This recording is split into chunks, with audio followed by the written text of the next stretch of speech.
Good evening, Paul and Caleb. Thank you for taking time to join us tonight.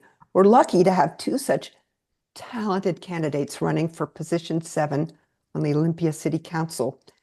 You guys are both wearing blue shirts tonight, as you pointed out before we started. You guys were both born and grew up in the Northwest. You've both been working in the public sector. And we also need to understand a little bit more about you as individuals tonight and to learn about how your background makes you a good fit to serve on the City Council, along with the other 6 members of the City Council. So we're going to have you introduce yourselves, and then we will pose 5 questions to you. Ed is going to be my timekeeper tonight, and then he will close us out. So let's start with, we'd like you each to give us a little bit of information about yourself. I like to say add some fun hobbies. Maybe you have something very interesting like playing the kazoo we should know. And also why you're seeking a city council position. This will help your voters on Olympia Indivisible learn a little bit more about how you will respond to Olympia's pressing issues. We're going to give you each probably 3 to 4 minutes tonight to respond. And we are going to alternate depending on who started first. Then the next person will go for the following question. But tonight we're going to start with Paul. And Paul, we would love you to talk a little bit about yourself and why you are running for position 7 and anything else we should know about you. Oh, well, thank you. Thank you to Olympia Indivisible, and thank you to the interview team for having us tonight. I'm Paul Berendt. I did grow up on a farm in northeastern Washington. My dad was a county commissioner, so we sat around the table talking about politics, county politics a lot. He was a Democrat in northeastern Washington. That led to a kind of a lifelong interest for me into public policy. I'm an Evergreen State College University. I'm a graduate of the Evergreen State College. I worked for 8 years for the legislature. And after that, after the 1994 election, I was so shocked by what had occurred in the 94 election because I had been heavily involved in Democratic politics for a number of years that I ran for state Democratic Party chairman and was elected to that position. In many ways, it's very similar to what I'm feeling today. I just had a compelling need after the Democrats had taken such a rout in that election of losing 36 seats in the state legislature and eight members of Congress, 6 members of Congress, excuse me, that I felt compelled into action. And when I was there at the chair, we did have great success. We defeated Slade Gordon. We won back 4 of the congressional seats, and we won back majorities in both the House and the Senate. After I left that position, I went to work for Strategies 360, a regional public affairs firm, and I was able to work with multiple cities, Jefferson County on a sewer project and a big road project. I worked with the Northwest Council of Carpenters on wage theft issues. I worked with the Washington Ambulance Association on Medicaid reimbursements, and I worked with the Tulalip Tribe and Marysville on projects that were important, primarily transportation projects at overpass over I-5. And I worked with the League of Education Voters on special ed and on the McCleary fix years ago. That kind of leads me to today. And so, like in 94, when I ran for party chair, I felt compelled to run for the Olympia City Council because of everything going on with Trump and our national erosion of our civil rights and our social justice and environmental protections. I felt compelled to step forward and run for this office. I have many local issues that I'm running on that I'll talk to in the course of this conversation. But to answer your question about just some things about me, I'm a volleyball dad. My daughter was a very gifted volleyball player. She uh, actually was an NCAA uh, athlete that got a full ride scholarship to Villanova University. Mm. And I'm an avid reader. I read oh, oh 30 or so books a year. That's really important. I think that will being a volleyball dad and being a an avid reader, I think will serve me well if I'm elected to the Olympia City Council. Excellent. Well, I'm definitely going to want your list of books that you're going to recommend. That would Yeah. be great. Caleb, now it's up to you. Okay, Tell us a little bit about yourself and why you're running. thank you. And I'll also second, I always love a list of books. So Paul, if you want to send that to me, I'd love that. So as you mentioned, Edie, I've called the Pacific Northwest my home for my entire life. I was born in Eastern Washington over Moses Lake. And before I had a say in the democracy of my family, we moved to Portland, Oregon, where I moved around the farming communities south of Portland. So I've also been privileged to see some other places too. And that means I've seen a lot of things. I've seen a lot of communities and how they work, and I've seen the things that do work and the things that don't work. But of all the wonderful places that I've ended up, Olympia is where I'm setting down roots. It is a beautiful place, but it also has the spirit of the Northwest that I've seen thriving, which is a place with a gentle heart but a fiercely independent spirit. A little bit about me. I got my undergrad at Portland State University in international relations and German language, and that kind of began my interest in policy. And when I graduated, they said, "Oh my God, somebody who speaks German, you're perfect for the Department of Transportation." So that's kind of a little fun fact about me. I still speak German. I don't know that it will be much use on the city council, but the moment that it does, I will be there. But what it did teach me was skills at examining complex policy issues. And when I went to the Department of Transportation, I continued to build those skills as I looked at complex policy questions around some emerging and sometimes highly controversial policies, such as tolling and road use charge, the I-5 electrification project. I was also on a team that conducted the largest technology transfer in Oregon state history. It was transferring a new software with the Department of Motor Vehicle Services.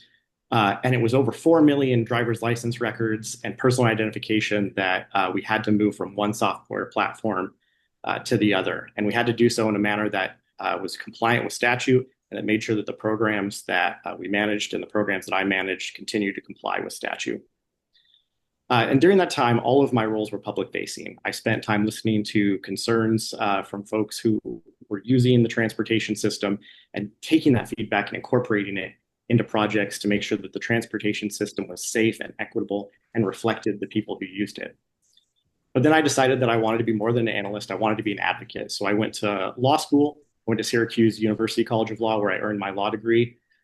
Since becoming an attorney, I've practiced landlord-tenant law. I've clerked for a judge that adjudicated the rental registry program. And now I work for the Washington Office of the Attorney General, where I work making sure that Washingtonians have access to the programs that they need and deserve, such as paid family medical leave and unemployment insurance benefits. For me, I want to be on the city council because during the 3 decades of my life, my generation has seen the cost of living skyrocket while wages have stagnated. And I know seniors are feeling the pinch on fixed incomes as well. My generation has seen the planet grow warmer and warmer with no sense of meaningful change. So in short, I've kind of seen those in decision-making roles choose corporations over the planet and shareholders over workers. And I think it's time for something different. I'm proud of the steps that the Olympia City Council has taken to combat those. I want to be a part of continuing to make those change. And kind of like Paul, in November, I think this was really the spark that jump-started me and made me realize that it was now or never with getting involved. But it has to be more than just defeating Donald Trump. It also has to be about building something better, about, again, putting the working class first, putting the planet first. Because while Donald Trump did have a lot of propaganda, that propaganda fell on fertile soil because a lot of the working class had been abandoned fundamentally. So it's time, I think, to make a change. It's time for my generation to step up, and that's what I'm here to do. All right. Thank you, Caleb. Now we're going to start the first of our 5 questions. And this first question is going to go to you, Caleb. and then we'll ask Paul the same question. And it is, what have you heard from Olympia residents as the main challenges facing the Olympia city? And you Yeah. have 2 minutes to respond, I should say. Sorry, give you time there. Be concise, please. Thank you. I've been knocking on quite a few doors. If we haven't surpassed 1,000 doors already, we're getting close. And what I hear time and time again, it's the affordability crisis, and it's our unhoused neighbors that are really troubling folks. Looking at the city's affordability plan, looking at in 2023, the median income for Washingtonians was $76,000. The median house value in Olympia is $530,000. So according to the MIT Home Living Calculator, you would need to make $106,000 to afford a home. That's a $20,000 gap. And that doesn't account for the fact that generations like mine are heavily burdened by student loans, and seniors, of course, have capped income. So we have to do something different. My plan is to work with the Thurston Regional Housing Council to not just build affordable housing, but also middle income housing and middle housing. I've seen it. I've been excited to see a draft proposal for middle housing released by the city just a few days ago. It seems like it takes great strides to promote alternative forms of housing like ADUs and cooperative housing. And I also want to try the city being a direct investor. The city of Houston has a program where they help first-time home buyers afford a home by helping them with their down payment. And I think we can work with developers to do that.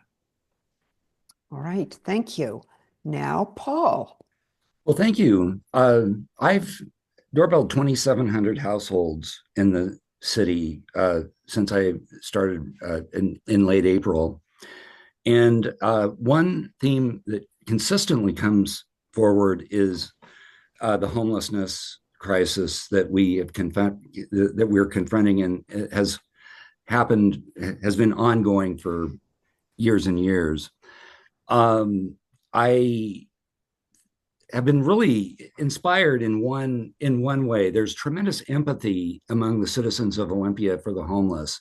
I wasn't sure what I would find when I started this, but people have big hearts. They want to see people rise out of homelessness. They know that this is a tough issue, that if there are 100 homeless people, there's 100 different stories.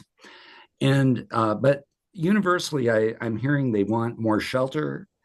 They would like to see more tiny home villages built in the city, because they see this as a program that really works for the city. And they want to see strong behavioral health services, addiction services, mental health services, and strong coordination between these services for homeless individuals. I also, frankly, the second biggest thing I hear about is sidewalks and streets. People are anxious because there's been so much growth in the city that streets that used to be quiet now are thoroughfares, and people are going 25, instead of going 25 miles an hour, they're going 40 miles an hour up these streets, and they feel unsafe. And that there are too many unsidewalked communities around, particularly around schools, and too many dangerous sidewalks that are heaving. So those are the issues that I'm hearing most about. Excellent. Thank you. That's wow, I'm learning stuff from you guys. This is great. Our next question is going to be first posed to Paul, and it's the following. We've tried to revitalize downtown Olympia for many years. There's been some successes, but not completely. What are your specific ideas for how we should do this as we face a decline in federal and state government revenues, as well as our own city taxes? 2 minutes to respond, please. Well, I have a lot of ideas about revitalizing downtown. I love downtown. I had an office in the U.S. Bank building several years ago. One thing I think we could do is develop transit-oriented housing around the bus depot.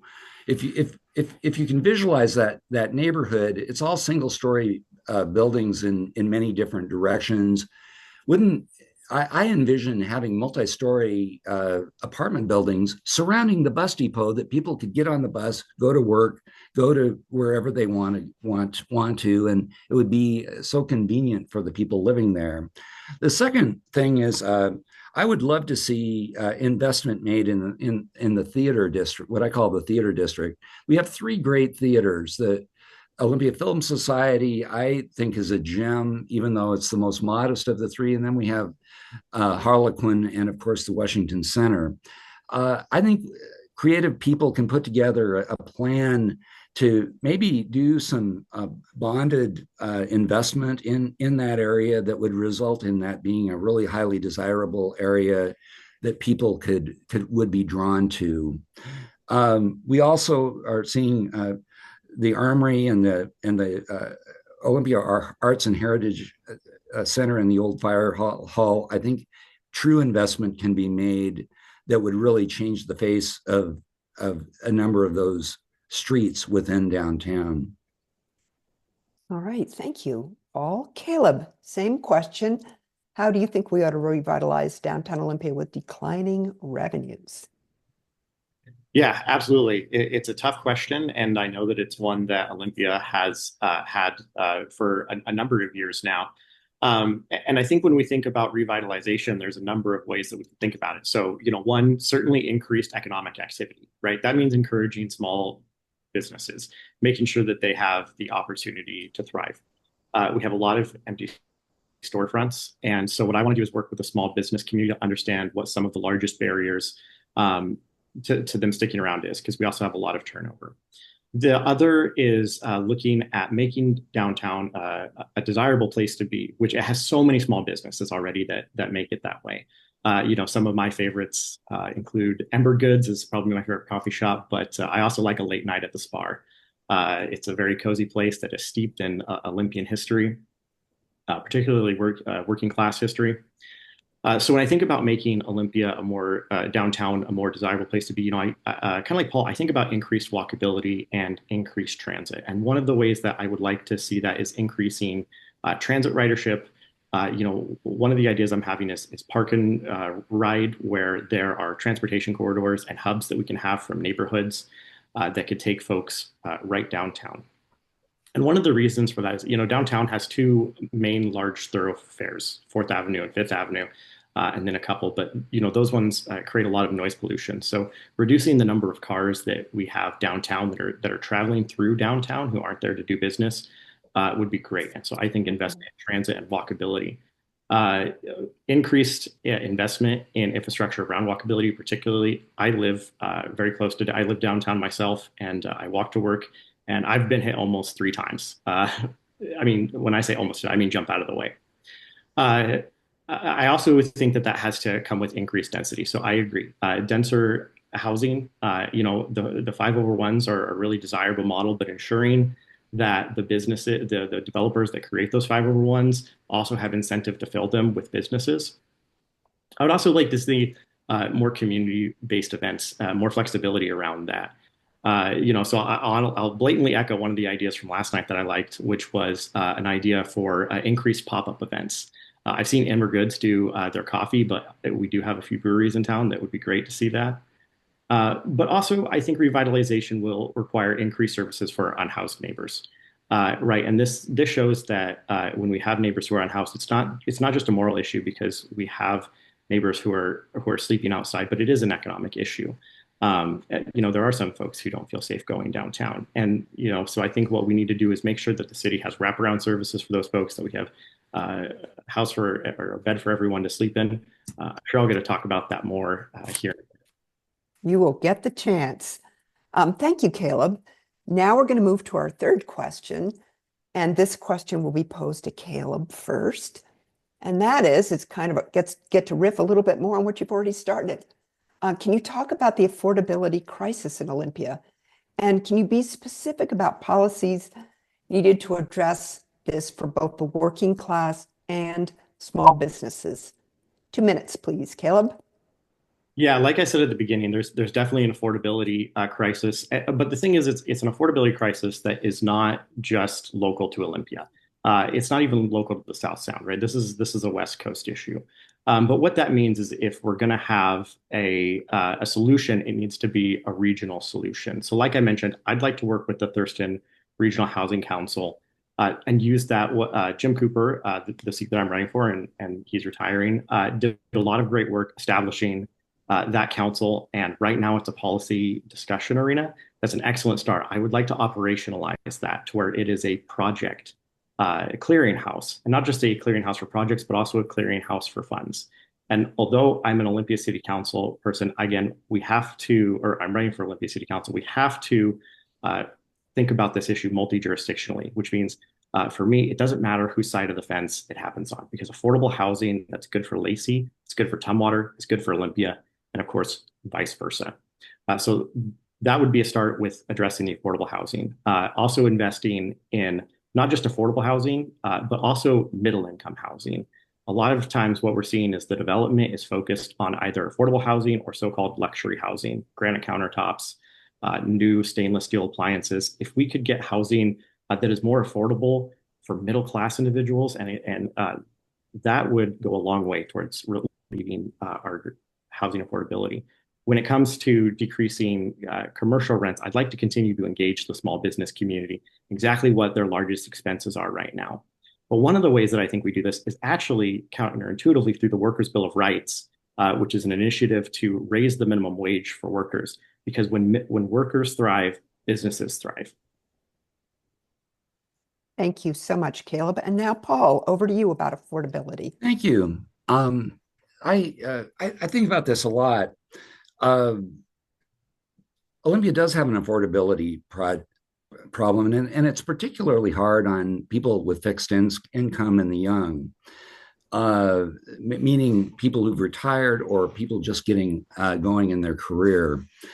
I am supportive of raising the minimum wage as it's outlined in the Workers' Bill of Rights. So that would be one thing that we can do for the low income worker. I also believe that the city needs to be hardcore in its ability to, in its prioritization of giving COLAs to its workers that are retired. Also, the city can pay COLAs, cost of living adjustments to its retirees to keep up with inflation.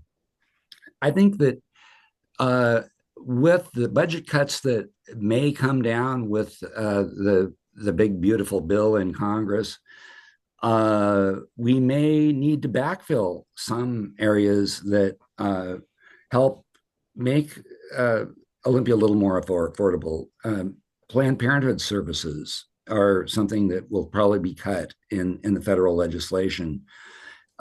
Many women depend on those services for pap smears and all kinds of services that low-income women need. Meals on Wheels are probably going to be cut, and of course, certain Medicaid services for homeless people will most certainly be cut. So we need to be prepared to make some priorities and be prepared to backfill some of these if they're really strong funding priorities. Regarding housing, I support particularly senior, low income, and workforce housing policies that make senior housing, low income, and workforce housing more available.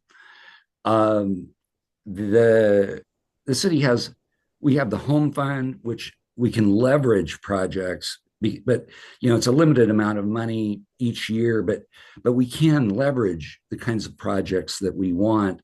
I would prioritize senior, low income, and workforce housing. I think that we have to start planning and thinking in terms of subsidies instead of necessarily paying for the building of very expensive housing units. Would subsidies be better than granting tax exemptions, for instance, for the building of new housing that has a guarantee of low income units? These are things that I want to want to start looking into a subsidy program versus a tax exemption strategy for the city. Um, uh, I think that's really kind of would summarize it.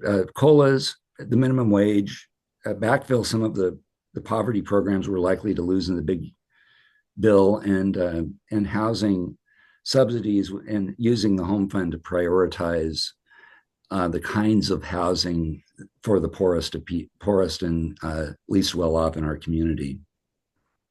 Thank you, Paul. And over to you, Caleb. I think he already answered that Oh, question. you answered it. We're on to fourth. I was already on the fourth question. I was panicking. I was Right. like, wait a minute. Panic. It's just to keep you on your toes. I'm not. Okay, fourth question. This one will start with Paul, and this is on climate change. The city's goals for climate action plan are not on track. And the largest contributor to this is reported to be transportation emissions. What needs to change overall, and how will you bring about that change? 2 minutes, please, Paul. Yeah. One of the, I think regarding climate change, we really lost a lot when Jay Inslee retired. He was such a leader on this issue. He kept it on the front burner in all of our jurisdictions.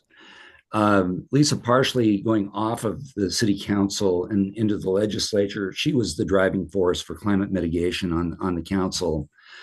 I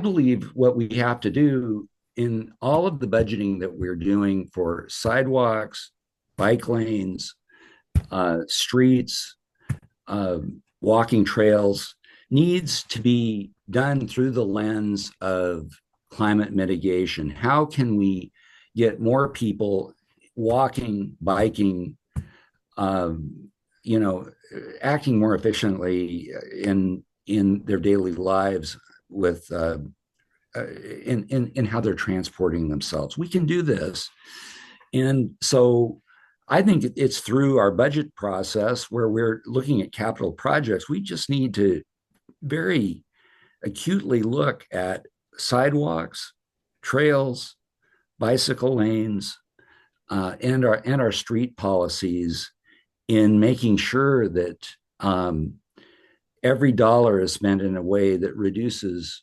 carbon emissions through the policy we're enacting for that infrastructure.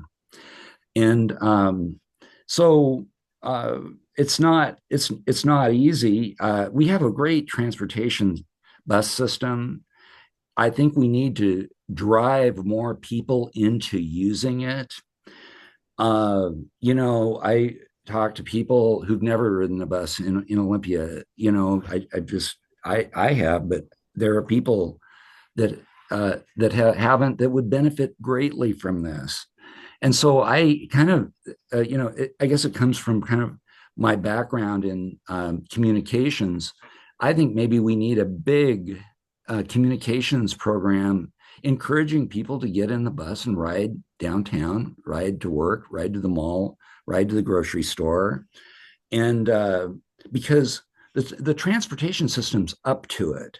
This is the thing. It's not that the transportation system doesn't work. If people used it, they could do all of those things. So those are really my two ideas. I also think that we need to take a look at recycling. In climate mitigation, people don't realize that a lot of what we are putting in recycling bins is not being recycled. And I want to specifically, this is an area I have a keen interest in. I think we can lower our carbon footprint if we recycle more effectively. All right, thank you, Paul. Over to you, Caleb. What can we do to meet our climate action plan goals? Yeah, and I apologize. I think I lost connection there for a second. So, Paul, you'll have to take it from the top. No, so I completely agree with you. We're not on track to meet the Thurston County climate mitigation or adaptation goals. Olympia, who has established a goal of net zero by 2040, is not on track to meet that goal either. And, historically, climate change and climate goals and increasing green technologies has kind of been looked at as a nice to have, whether that was a spoken policy or not. That's just no longer the case. And every year, we do see in our community, particularly is affected by wildfire smoke and will be affected by sea level rise. Those are the two main effects that I see for our community, and that seem to be outlined in the climate mitigation plan. So to meet those goals, we are going to have to radically speed up. And there is a question of how are we going to afford this? And I would counter, how could we afford not to? So what we need to do is, I look at it as a three-pronged approach. So first, increasing changes to municipal code that increase so-called green codes. So that in our building codes, we have built into them how to make a building more climate resistant, but also so that it contributes less to the climate crisis that we're in. And one example is requiring development to come with certain levels of green space, whether that's development of housing or whether that's taller apartments in downtown Olympia. And speaking of green space, keeping the current ones that we have. I was just reading an NPR article today that, in my opinion, kind of stated what everybody knows, which is, surprise, it's cooler in the shade, but by a whole 10 degrees often. And so the ability to make our city cooler, but also to absorb carbon. So let's look at areas, let's look at building up and not building out. And let's look at areas that we've already built in. There's a lot of concrete space downtown that it could be used for development that continues to come. I think we also need to curb our reliance on cars. We need a more walkable downtown with, like I was talking about, transportation corridors that are safe for those who are walking, that are safe for those who are biking or using some form of transportation to get downtown. And again, one way I think we could do this would be park and ride facilities. Again, these would be facilities that either connect to neighborhood hubs or connect to areas where folks could park so that we have less cars going downtown. I know a big concern of downtown businesses is the amount of parking, but if we could free up space downtown from parking and put it towards transit, we could reduce our climate goals and we could make downtown a more desirable place to be. So those are my three ideas. All right, thanks, Caleb. We are now at our fifth and final question before closing comments. And it's, is there anything we haven't touched on that you would like to talk about? And we are going to start with you, Caleb. Boy, anything we haven't touched on. This is pretty comprehensive questions, and I really do appreciate them. I would just go back to the fact that the number one issue for folks in our state and in our city is affordability, and we have to do better on that. So I know we've talked a lot about investing in affordable housing, investing in middle income housing, investing in alternative forms of housing, such as land trusts, co-ops, ADUs, and also increasing the wage and the amount of people that work. But I also want to talk about safety in the community. And safety can mean a lot of things. So first, it means that the people that live here know that they belong here and that they're safe being who they are here. We're a sanctuary city, and I'm very proud of that. What we're now seeing is that the federal government is threatening sanctuary cities like Olympia, if it does not comply. In a sense, it's asking us to turn on our neighbors in exchange for money. It's not who Olympia is. It's not who the Pacific Northwest is. To do that, I think we need to build a regional coalition with Lacey, with Tumwater, with Thurston County, and the other cities surrounding so that we can continue to provide the services that our residents rely on in the event that the federal government does begin withholding funds. Now, that would be a stopgap measure because I know Nick Brown is going to get right to work as soon as stuff like that happens. He's already right to work on it. But in the meantime, we need that regional resilience. We also need to rethink how we keep people safe with our police force. So the example of this is investing more in our crisis response team and folks who are trained in de-escalation. Now, I'm not an abolish the police candidate, but I am we need to rethink how we're policing. And one of the greatest examples is seeing what's happening in Los Angeles. For the last 3 decades, really since the beginning of the war on drugs, we've seen increased militarization of police, whether it's on a city, state, or federal level. We need to rethink that. So we need to put folks in place where, yes, we do have an ability to respond, especially to safety issues in the community, but that those who are tasked with protecting our community and who are authorized to use lethal force have heavy accountability and oversight, while we invest more in crisis response teams and walking units that carry less than lethal weapons. So that's how I would continue to build a safe community. Great. Thanks so much, Caleb. And now over to you, Paul. Thank What haven't you. we touched on you'd like to talk about? Well, you know, as I've run for this office, I have kind of looked at the yin and the yang of issues. And, on one hand, we're asking a lot of our citizens when we're asking for more help for the homeless and more help for housing projects. It's not what I am doing. It's really representing our community and making an investment in those projects. And our community is very empathetic and very generous in a lot of ways. And we're going to be asking them to do a lot. And I'm going to be asking them to do a lot, especially for the homeless and housing policies, especially as they pertain to the homeless.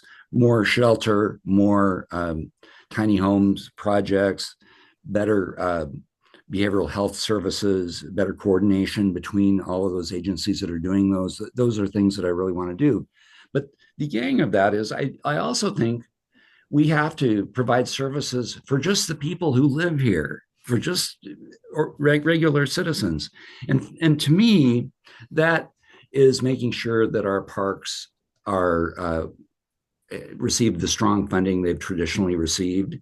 So I also talk about parks, which have not been a subject matter. And of course, everyone loves the parks, and the parks are great, but we need to be really steadfast in the ongoing support that the community has made for years and years in parks, and we can't let them be kind of the whipping boy that has to pay for all of these other services that are also critically important too. So I try to balance these two things. I want to be a really strong advocate for the homeless, understanding the empathy in the community has this as a high priority, and knowing that housing is such an important part of reducing homelessness, by the way. But on the other hand, I think we have to have parks and an ongoing commitment to the parks for people to just enjoy and have a respite in their lives. And so I'm also going to be a strong parks advocate, and I haven't had an opportunity to say that in this Great. presentation. Oh, thank you so much. Awesome. All right. Well, we're at the closing statements, and you'll each have 2 minutes to address, anything else you want to cover. And I would also encourage you to think a little bit about why should voters vote for you as opposed, there is another candidate who didn't fill out his questionnaire, so he's not in the running here, but between you and Caleb, you're both excellent candidates, but how are you different from one another? Because there are a lot of things you guys agree on. So Paul, have at it. Sure. Well, just in closing, I'd like to say thank you to Olympia Indivisible for having this forum. This is great. I've actually enjoyed it. I love Olympia, and I know that probably everyone on this call loves Olympia. But in my doorbelling, I hear this over and over and over again. I want to mention this. I've hit 2,700 doors, probably 100 times. I've heard citizens unprompted say, "I love Olympia," and it just really warms my heart whenever every time I hear that. They don't want to see Olympia become another Seattle or Portland. They want us to retain our community values and uniqueness. I am not afraid to really work hard and really burn political capital and really move the needle on tough issues. That's just who I am. That's what I've done throughout my career. And so when we're talking about homelessness, housing, or affordability, I'm going to do something.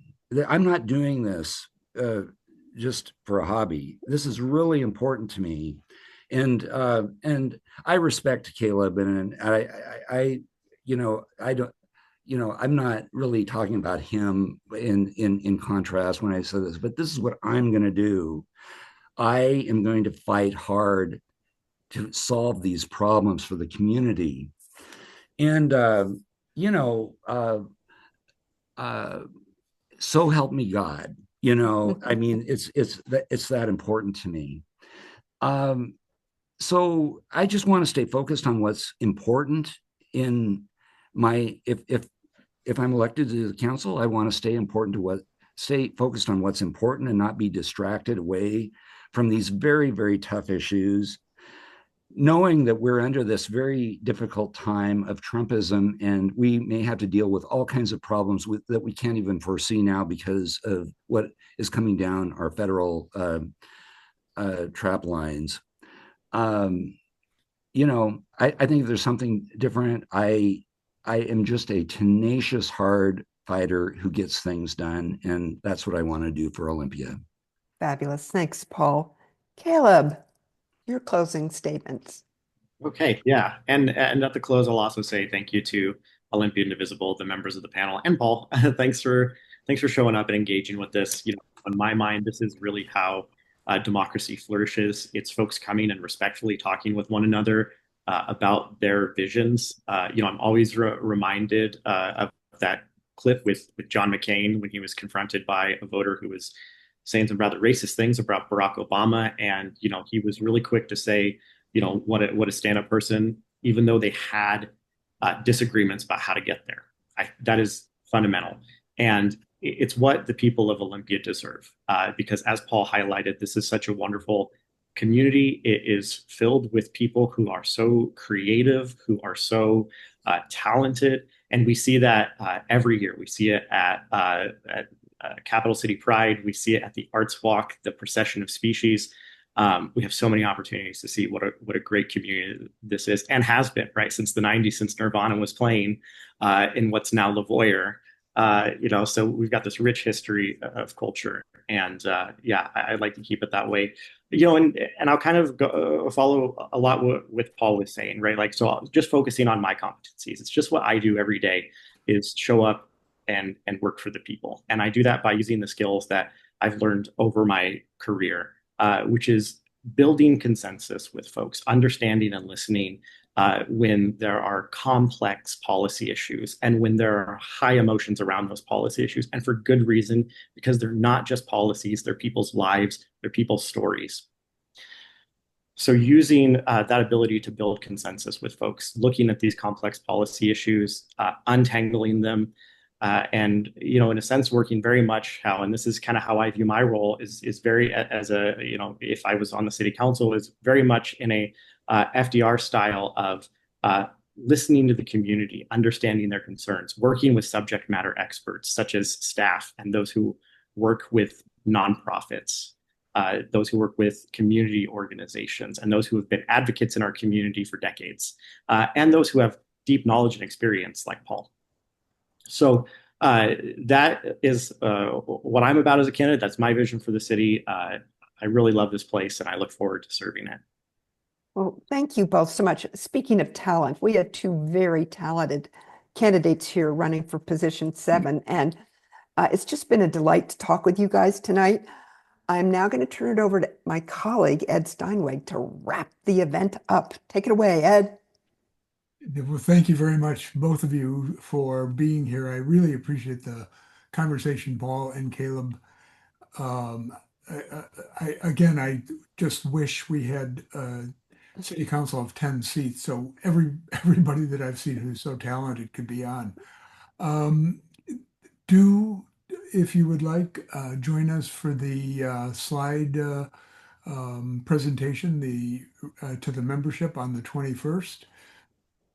We will be in touch after that concerning the vote for both of you.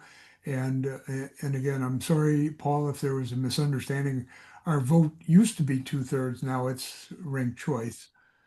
But it has worked out well that way. And I would I guess I would also just would want to wish you both good luck in the primary. I think you're great candidates, and I hope you both move forward. So thank you very much for being here. Edie, you were splendid. All right. Well, thanks, it guys. again. Have a good rest of your night.